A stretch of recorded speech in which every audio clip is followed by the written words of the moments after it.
જે કિસાન ચેનલમાં હું ઓળખ્યા જયસુખભાઈ આપનું હાર્દિક સ્વાગત કરું છું।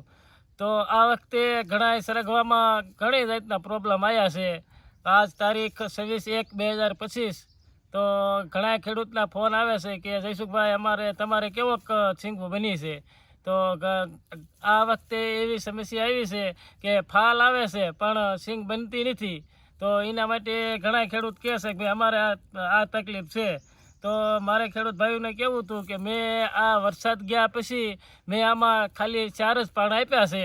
15 થી 20 દિવસે હું પાણ આપું છું અને આ વખતે ફૂગના હિસાબે થઈ અને છીંગ આ વખતે બની નથી અને હું આમાં રેગ્યુલર ફૂગનાશકનો છંટકાવ કરું છું અને ખાસ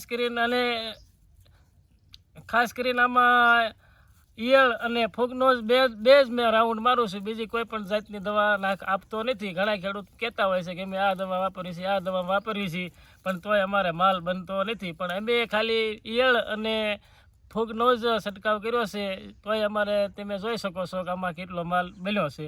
પણ ખેડૂત મિત્રોને કહેવું હતું કે મારે કે આમાં પિયત આપણે ઓછા આપવા પડે। જ્યાં સુધી છીંગ ન બને ત્યાં સુધી આપણે પાણી નહીં આપવાનું। જ્યારે તમે એવું ભાળો જુઓ કે આમાં છીંગ બની ગઈ છે ત્યારે જ આપણે આમાં પાણીનો વધારો થોડો કરવાનો। ત્યાં સુધી પાણી હાવ ઓછું આપવું અને ખાસ કરીને તો આમાં થોડુંક બિયારણનો ભાગ ભજવે છે કે બિયારણ કેવું પસંદ કરવું।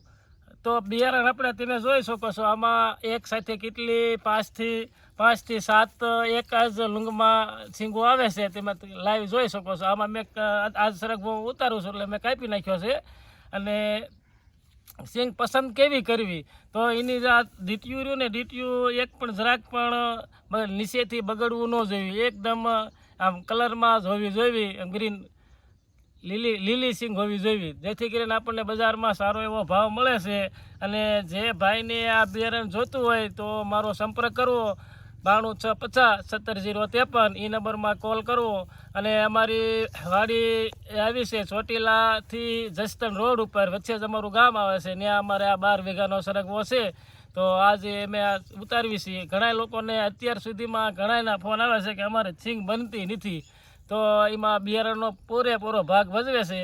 તો બિયારણ સારું એવું પસંદ કરવું અને ઘણાને મેં ગઈ સાલ બિયારણ આપ્યું હતું અને અડધું જ બિયારણ મેં આપ્યું હતું કે કેટલા વીઘાનું વાવવાના છે, 10 વીઘાનું વાવવાના છે। મેં એને 5 વીઘાનું જ બિયારણ આપ્યું છે અને મેં એને કીધું કે બિયારણ બીજું તમે બીજેથી લેજો।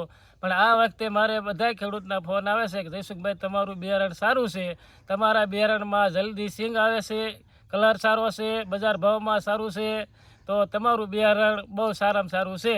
અને આ બિયારણ અમારું ઘરનું જ છે બિયારણ, એટલે આ બિયારણનું અમે કોઈ નામ નથી હજી આપ્યું અત્યાર સુધી, પણ થોડાક ટાઈમમાં અમે આ બિયારણનું નામ આપીશું જેથી કરીને તમને ખબર પડે। એટલે અત્યારે અમે આ ઘરાવ સરગવો કેવી છીએ અને આ અમારું જાતે બનાવેલું સરગવાનું બિયારણ છે। એટલે ઘણા ખેડૂતો એગ્રોમાંથી ગમે ત્યાંથી લાવી અને વાવી દેશે, પણ તમારું બિયારણ જોયા વગર કોઈ પણ ખેડૂત ન લે એવું હું આગ્રહ આપું છું, ખેડૂતને આગ્રહ રાખું છું કે તમારે થોડોક ટાઈમ ભલે તમારે બગાડે અને તમે જાતે જોવો, અનુભવ કરો ક્યારે વાવવું સરગવો, કેટલા છોડથી છોડ કેટલું અંતર રાખવું, વચ્ચેનો ગાળો કેટલો રાખવો। તમે ખેડૂત જાય ને પોતાને જોવા તો ખેડૂતને ખબર પડે। પણ ગમે ત્યાંથી બિયારણ ન લેવું એવું હું ખેડૂત પાસેથી આગ્રહ રાખું છું કે તમારા સગા સંબંધી, તમારા ભાઈઓમાંથી સરગવાનું સારું બિયારણ હોય તો ત્યાંથી લઈ લેવું, એમાં કાંઈ વાંધો નહીં। પણ જોયા વગર આપણે કેવી જમીન હોય એમાં સરગવો વાવવો, તો આપણે જમીન વરસાદ ગયા પછી એમાં ભેજનો સંગ્રહ ન રહે એ જગ્યા ઉપર આપણે સરગવો વાવી તો આપણને સારો એવો ફાયદો થાય છે। જે જમીનમાં ભેજનો સંગ્રહ રહેતો હોય એમાં બહુ લેટ છીંગ બને છે। એટલે મારે ખાસ ભાઈઓને કહેવાનું હતું, ખેડૂત ભાઈઓને, કે ભેજનો સંગ્રહ રહેતો હોય એ જમીનમાં સરગવો ન વાવવો।